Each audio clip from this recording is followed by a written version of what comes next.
بسم اللہ الرحمن الرحیم۔ ایک نظم پیش کرتی ہوں جس کا عنوان ہے بڈاووں کا بھنگڑا۔ بڈاووں کے گھیرے میں حالی اکیلا پریشاں کھڑا ہے۔ بڈاووں کے گھیرے میں حالی اکیلا پریشاں کھڑا ہے۔ وہ بھیدوں بھرے کھیت جن کے لیے آسمانوں سے وتر کا تحفہ اترتا تھا، زرخیزیوں کی بشارت سے مہکا، تو شاخ تمنا پہ سرسبز و شاداب رت گیت گاتی تھی، گم ہو گئے ہیں۔ ابھی تو وہ ہل جوتنے کے لیے اپنے بیلوں کی جوڑی کو تھاپے لگاتا ہوا گیت گاتا چلا آ رہا تھا۔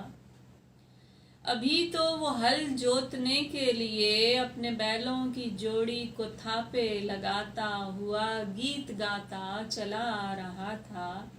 ابھی اس کے ہاتھوں میں جاگی نہیں تھی ہری اور کولی پنیری کی کلبل، ابھی اس کے سینے تک آنے تھے بوٹے، اترنا تھا ہڈیالے بھورے بدن پر ہری ریشمی کتکتاری کا موسم۔ بڈاوا ابھی اس کی بیوی کی اترن میں سویا پڑا تھا۔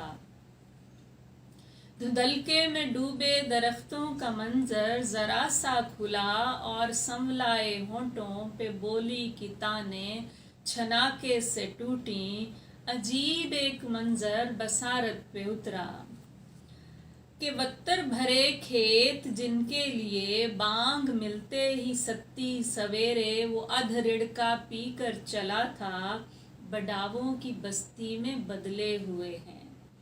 جہاں لمحہ لمحہ نئی زندگی کا جنم ہونے والا تھا، شب بھر میں وہ کوکھ بنجر ہوئی ہے۔ جہاں رزق اگنا تھا، دہشت اگی ہے۔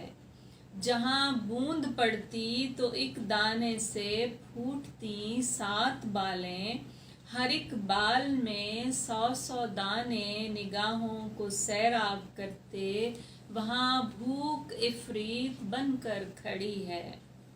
وہ آدھے ادھورے ڈراوے جو خوابوں کی کھیتی پہ ایسے ہی ٹانگے ہوئے تھے، مجسم مشکل ہوئے ہی کرتے ادھر سے ادھر ناچتے پھر رہے ہیں۔ پریشان حالی اکیلا کھڑا ہے، وہ بننے پہ پتھر کی صورت جڑا ہے۔ قیامت کے اس شور میں کیسے بولے وہ لوہے کے گولے، جو پیروں کی صورت بدن سے بندھے ہیں، انہیں کیسے کھولے۔ وہ ہڈیالہ بھورا بدن، ہر طرف اڑتی مٹی میں تاباں، ہری کتکتاری کا موسم، بڈاووں کے گھیرے میں حیراں، کہیں دور ایک دیو کے خالی معدے کی گہرائی میں چند بونے ہیں رقصاں۔